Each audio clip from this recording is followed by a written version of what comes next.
Okay. All right. Well, we're here with Katie. I'm going to let you say your last name again because I know it, but I'm always afraid. It's Dworzinski. Brzezinski. Okay. Yeah, Katie's back on, and now when you were listening to this, the people listening to this, we'll already have done our little recap of the last 3 games of the season. But I'm going to ask Katie to start. What are your thoughts on the Blackhawks going into next season? Well, I hope it's better than this season was. I think having a full season with one head coach instead of changing partway through will hopefully help with being able to get that system implemented right away, and guys will already hopefully be comfortable working with him, which would be probably was a little bit challenging this year on various degrees for various guys. Also, having the number 3 pick, I think, is probably helpful for them since I don't think that was something people were expecting. So that's an exciting surprise that hopefully will pay off next season. Yeah, it's and you look at how good they started to end how good they finished the year. I mean, the start was not good, especially when Colleton first took over. But yeah, you see this, streak of that they're playing now where they're playing like a playoff team at the end of the year. So that really makes you feel better. I'll let Michael chime in too. What do you think, Michael?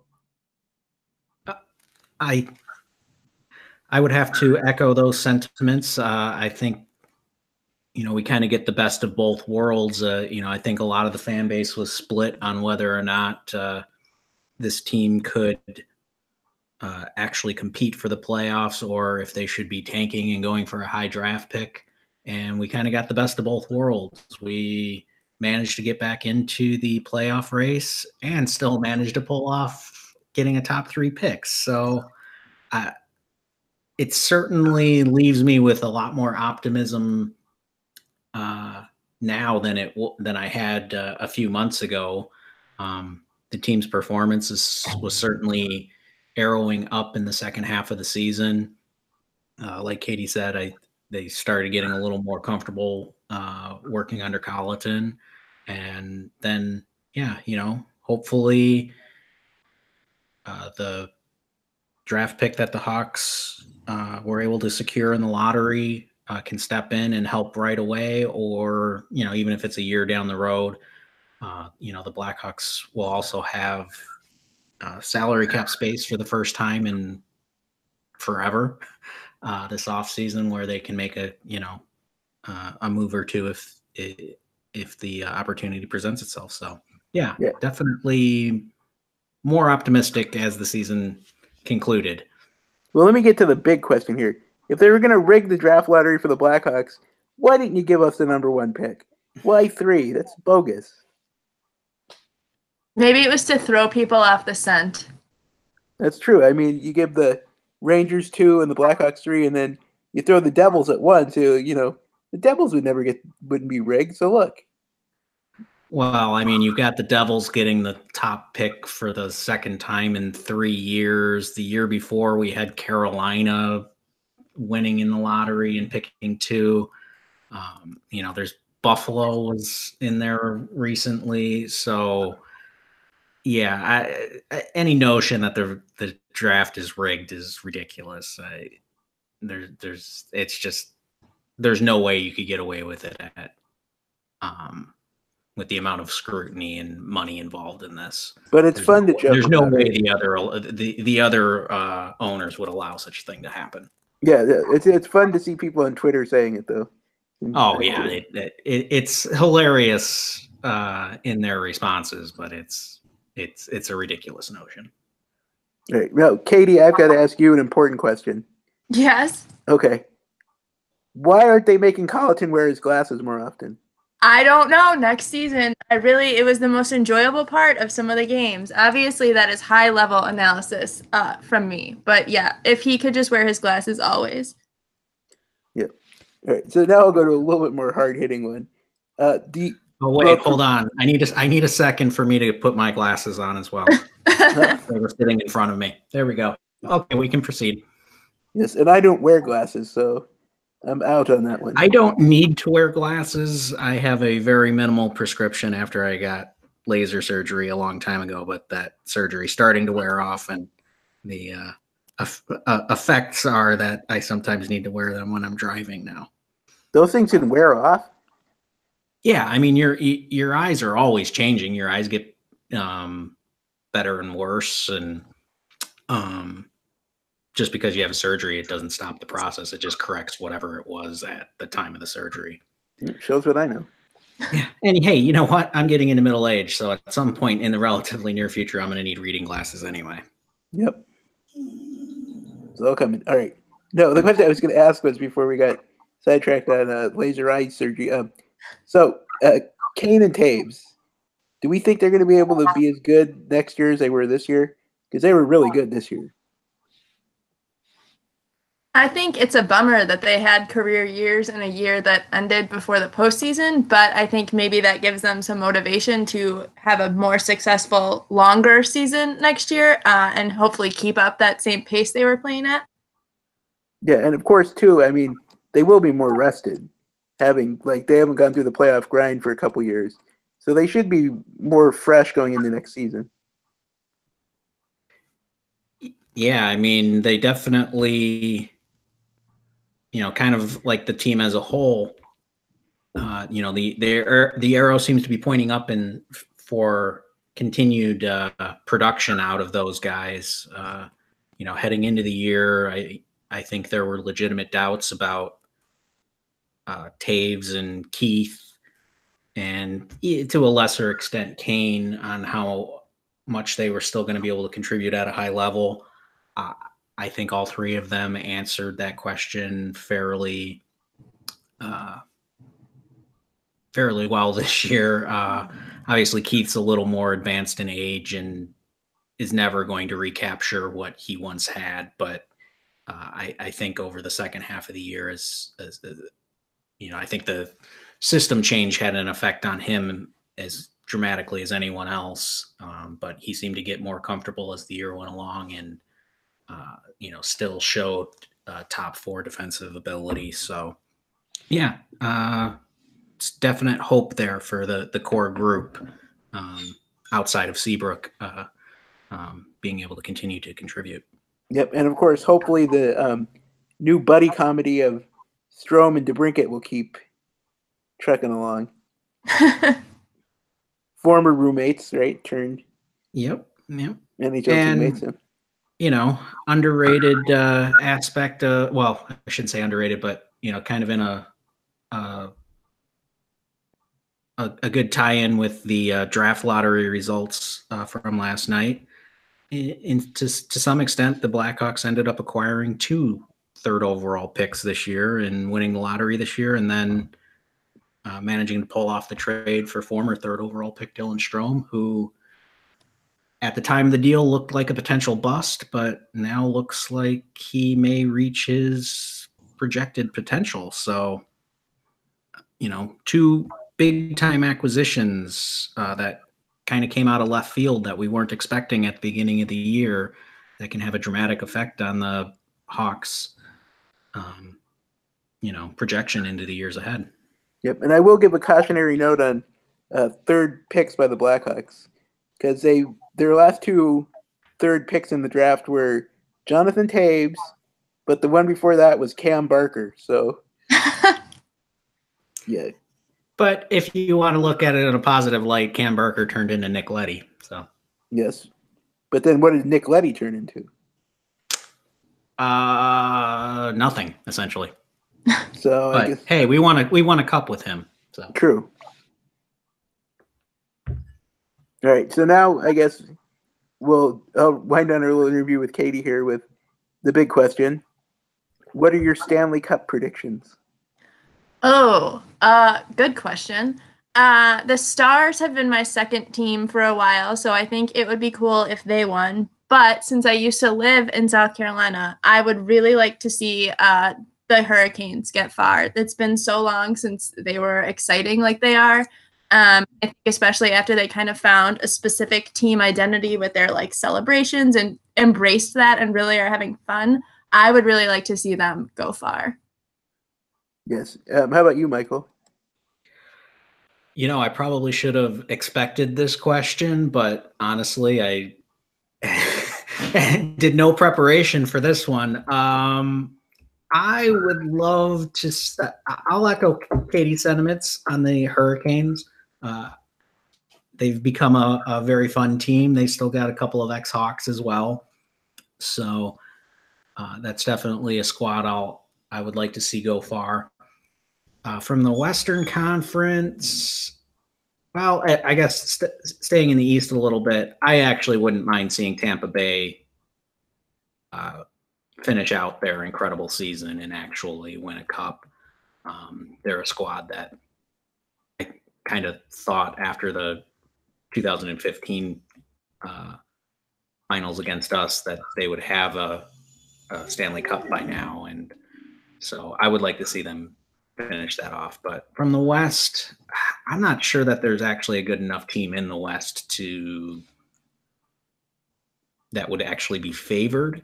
Yeah, I've got one for the West. I'll say I have one rule that I've always had, and I know Michael might not agree with me, but I just want the Blues to lose. If the Blues lose, I'm happy. Yeah, I'm not much of a rivalry guy, so I don't particularly care. But yeah, from the West, let's say I'll pick. I wouldn't mind seeing the Sharks finally get there and maybe do it. That wouldn't bother me. Or hey, maybe a Canadian team. Let's go with Winnipeg or Calgary too. The Canadians haven't won a Stanley Cup since the Canadians in 1993. So Canada's due. Let's give Canada an opportunity. Yeah. And I mean, I guess the weird team, the team that like stands out to me that might win the West, that I don't know if I want them to, but it seems like, what about Vegas again? I mean, no one seems really good, so maybe they'll just ride the momentum like they did last year. I think they're a definite sleeper. I think they have a chance. I don't think there's any one team in the West that has a particularly great chance. I think all 8 teams probably have at least an outside chance. I'd give Colorado the least, though.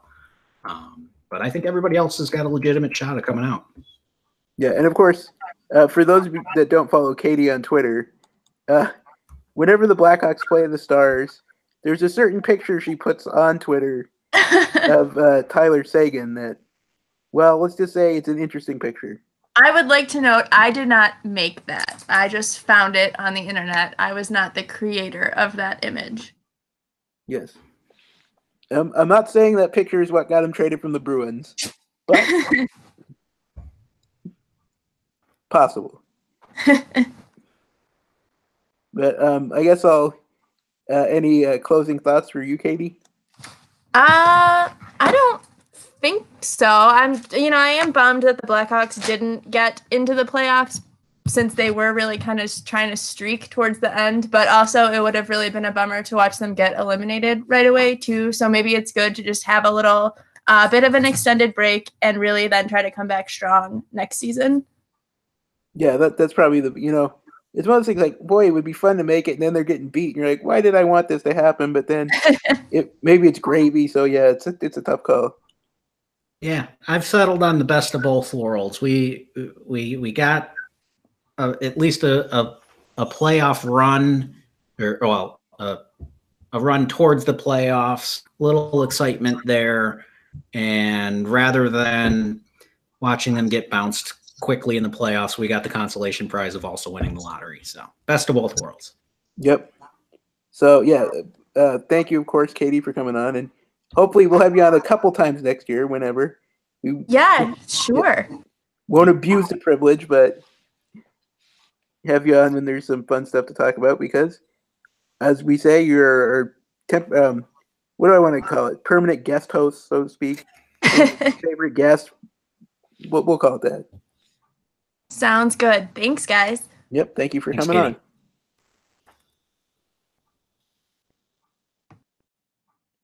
on. All right. So now I guess we can do our little opening part, and I can do the fancy editing of putting this part on the start. And then, All right. So welcome to the Emergency Goalies. This is the last episode of the regular season. Now, we will be back at some point during the season as news merits and probably for a draft one. But this is going to be the last of our regular season episode. So we're also going to have a special guest later, Katie Drzezinski. I hope I said it right. I asked her to say it correctly. But you can follow her on Twitter at K Drzezinski. Anyway, there were the final 3 games this week for the Blackhawks, and I think we'll kind of split off the recaps. I will let Michael recap the first game. Michael? Yeah, so obviously no big meaning for the Hawks in any of these games. They were eliminated from playoff competition, but the games had meaning for the teams that they were playing, and that included the St. Louis Blues, who were still very much in pursuit of the Central Division title. But the Blackhawks came out and got off to a nice start. Jonathan Taves recorded his 35th goal to give the Hawks a 1-0 lead. And then it was just really a lot of back and forth. Tarasenko scored, Anisimov scored, Kane scored, Perron scored, and back and forth. Ends up going into overtime. Isn't decided in overtime. We go to the shootout, and the Hawks take it, stick it in the eye of the Blues and their fans, if that's something that you're interested in. I know it means something to you, Sean. So, Yes. So we denied them 1 extra point, and that ended up being the difference between first and second place in the Central Division. So in that regard, most definitely a success for the Blackhawks in that game. Yep. And yeah, I will admit I'm petty. I'm anti-Blues, and I used to be anti-Red Wings, but they're in the East now, so whatever. Good for them. But yeah, I did enjoy that final dagger to the Blues. But now we'll cut to Friday, the Blackhawks' final home game of the year against the Stars. Now the Stars were playing for they could get back into the bottom of the Central, I believe is what it was. Wasn't that what they were playing for? No, I think they were pretty much locked into the first wild card spot. Well, they were playing like they were locked in the first wild card spot because the Stars did not give much effort in this game. The Blackhawks scored the first 4 goals, and even like the beat writers for the Blackhawks were tweeting about how little effort the Stars appeared to be giving on the ice. They did score a goal to make it 4-1, but then the Blackhawks scored to make it 5-1. Kane had a couple goals in this game, so I think, what do you get up to, 44 for the year? Oh, that sounds right. I don't have that game up in front of me here. Yeah, I'm pretty sure. I'm fairly sure that, it was 44 was the last I saw. And, it was just the Blackhawks dominated. Crawford started the game, but then Cam Ward, who I don't know if they've officially said anything, but there's at least a chance he's going to retire. They switched goalies partway through the game and put Cam Ward into play. I believe it was his 700th career game. So, yeah, that was a nice little gesture by the Blackhawks. And I don't think Ward has officially announced that he's going to retire. I think I even saw a comment from him that, it'll obviously depend on what type of offers he gets this year. And if he did decide to come back and play, he'd love to stay in Chicago, sort of things. So we'll see. But if this does end up being the end, I'm glad the Hawks were able to kind of let him, get to that milestone. Yeah.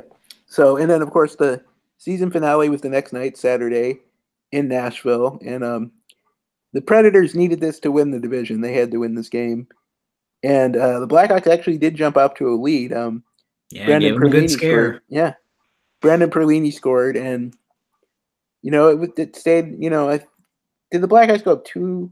Yeah, they went up 2-0, and then it was 5 unanswered.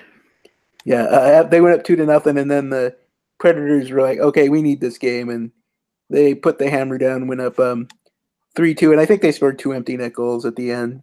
So it was kind of a, I don't want to say unceremonious end of the season, but it was a game Nashville had to win, and they weren't gonna, give it up. We weren't going to stand in their way. We had already done them a favor by squeezing the Blues out of a point. So, they took care of business at the end. Yeah, so the Blackhawks finished with, I believe, 86 points. I'm doing remember 84. 84, okay. They finished with 84 points, and I believe a game over 500, 2 games over?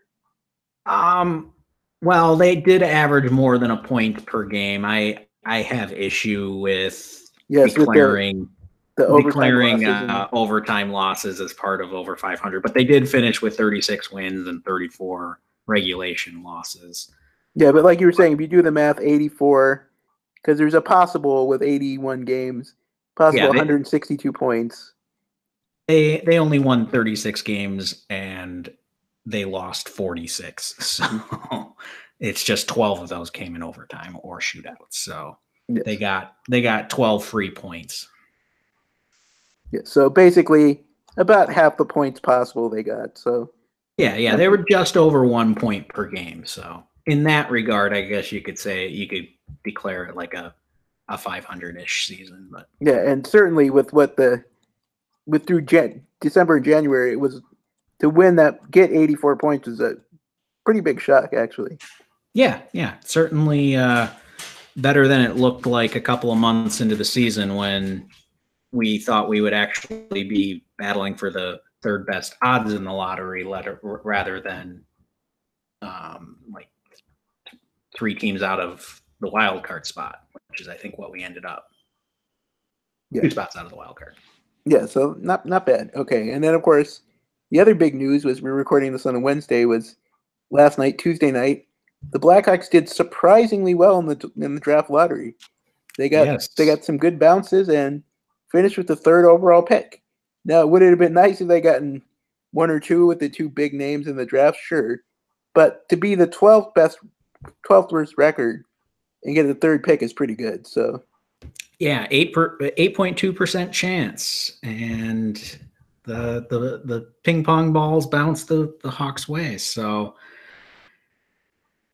it's a big deal moving up from 12 to 3, especially in a draft like this, where you miss out on those top 2 guys, but there is a nice tier of about 5 players beyond that where the Hawks can get their pick of the litter, of whoever they feel is going to fit their system and their timeline for contention best. So, yeah, it just opens up so many options, gives them a player that could potentially contribute quicker and to a greater extent than what they would have gotten with the 12th pick. So, big day. Yes. Okay. So, we asked for a couple questions from the Twitter people, and we did get a few questions from Twitter, so that was nice to see. So, we got a couple questions from someone we both know from Twitter, Archie Tex on Twitter. Mm-hmm. And he his first question actually fits pretty good in what we were talking about. He asks, Cousins, Turcotte, or Podkozin, I don't know if I'm saying that right, at number 3, who do you draft in a system in a draft devoid of impact center talent? Boy. It's a tough question, and I don't know that I have an answer right away. Whoever the Hawks end up choosing, they're going to get second guessed. There's no clear-cut third best player in this draft class, at least among media and scouts. The guy who does get pegged as the third guy most often is Russian Vasily Podkolzin. But at least in the Hawks situation, I feel like he might be the least likely, simply because he's under contract in the KHL for 2 more seasons. And so that's kind of a long wait for him to come over to the NHL when, you're going to be burning 2 more years off of Taves and Kane and Keith. So even though he might have a slightly higher ceiling than the other two, I find it hard to believe that they would go that route, with the caveat that there has been some scattered reports that he could potentially come over as early as this year, and the Blackhawks do have, I guess you could say, a bit of an in the KHL with Barry Smith, who is involved in our front office. I don't even remember what his title is anymore. He's bounced around quite a bit, but he used to coach in the KHL. The Hawks have a lot of ties over in that league, so they should have a pretty good ability to gauge what Podkolzin's situation is and just how quickly he may be able to come over. So if the Hawks do go with him, I think it would be an indication that they think they can get him across the pond sooner. The other options that Archie brought up would be Alex Turcotte, who is an American center. He has kind of been playing under the shadow of Jack Hughes with the U.S. National Development Team. He also missed the first part of the season due to injury, and that is a concern with him. He's not a huge guy. He's only 5'11", but he's actually pretty well built at 195 pounds. What I like about Turcotte is he is high energy. He's a two-way forward. And he just really came on like gangbusters in the second half of the season and was actually outscoring Hughes. He's just, he goes all out, and he's at full speed a lot of times in high traffic. And I think it leads to a lot of hard contact against him, which I think is kind of where some of those injury concerns come from. But he does kind of have a little bit of a chance, I think, of becoming like a two-way top six center in the way that Taves has been for us, which would, be a nice kind of companion for Strome, who would then, eventually be the other top six center and kind of be reserved for more of an offensive role, whereas Turcotte could handle the tougher matchups in the two-way.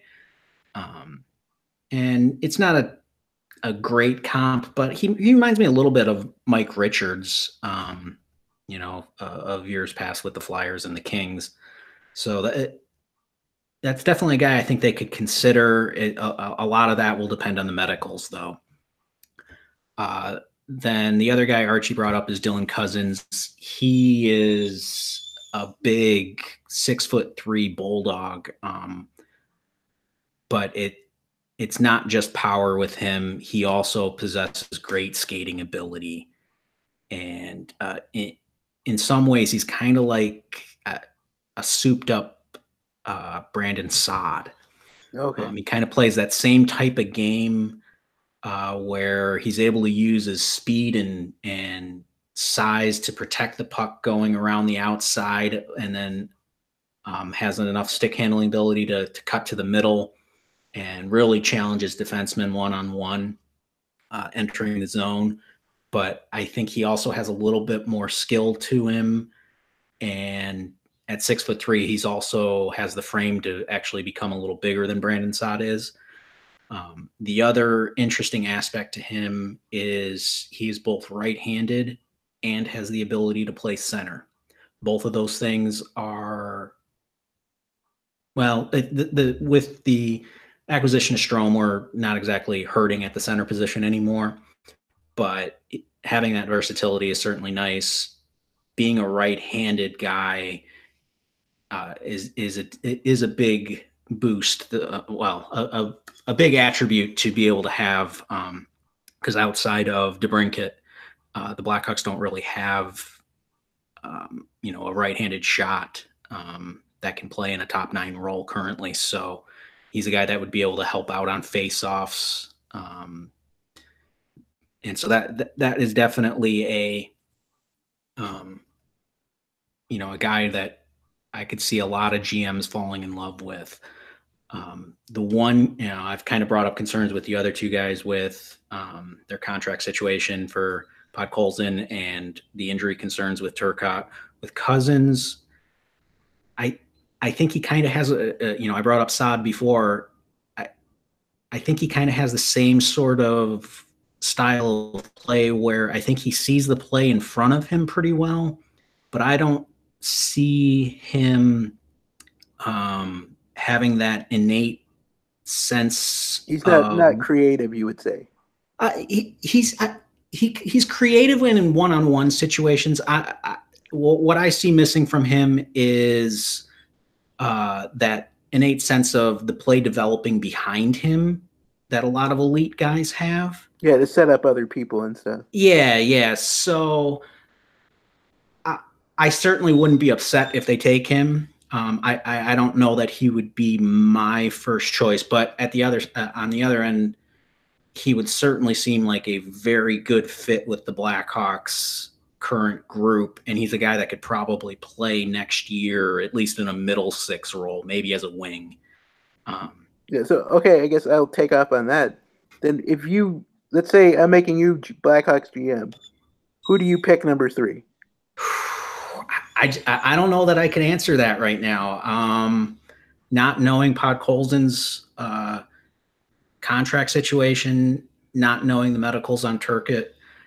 The other two guys that I would be interested in beyond those three would be Kirby Dach, who is a 6'4", 200-pound center who's still filling out. He's got really smooth hands, and he's a pretty good skater for his size. He's better than Dylan Strome is in that regard. And he's really good in small areas, and he also can play some physical game. And like Cousins, he's also a right-handed center. So he's a guy that I wouldn't rule out. And then even though the Blackhawks are so stacked with defensemen, Bowen Byram is a guy that really interests me as well. He's a left-handed shot, which the Blackhawks don't have quite as much depth at in their prospects pool. Boquist, Jokiharju, and Mitchell are all right-handed guys. Right now, Nicholas Baudin would probably be their top prospect on the left side. But Byram he's a silky smooth skater, really good in the transition game. And I think he took a big step forward this year defensively. He does a really good job of controlling gaps and using an active stick on entries against him. And when he does take the puck away, he's really quick transitioning back the other way. In his own zone, he's not a huge guy, but he's bigger than the Blackhawks' other prospects, in that he's 6'1", and he's probably going to end up being about 200 pounds. So he's strong, and he's skilled, and he's smart enough to win board battles and net front battles, even if he's not really going to be a body mover. So he's a guy that I've seen some comps to him for Drew Doughty. I don't think he's that good. Doughty has a little more spark offensively, and I think a little more edge to his game defensively. But Byram does intrigue me as a potential top pairing replacement for Duncan Keith down the road. So even though we're so strong defensively, I wouldn't rule out Byram. So those are the 5 guys that jump out to me. And while I've done research on all of them, it was mostly earlier in the year when I thought we were actually going to end up with a top pick. Whereas more recently, I've been kind of looking at guys further down. So I would need to dig in a little bit further. Yeah. You know what? We'll have a draft preview. That'll be our next podcast, and we'll be able to break all this down. So I'll ask just a couple more of our questions, and then we'll get to Katie's interview. So, The other question Archie asked was, he wanted to know about uh, Kucherov. I hope I'm saying his name right. In Kurashev. Rockford, Kurashev. Sorry, Kurashev has made it to Rockford after a great final junior season that brought notoriety. Does he have a legit shot of the Hawks roster next year? My guess is no. He was the best player on a bad junior team. He did do well in international competitions. He is getting a little bit of a showing with Rockford at the end of this year.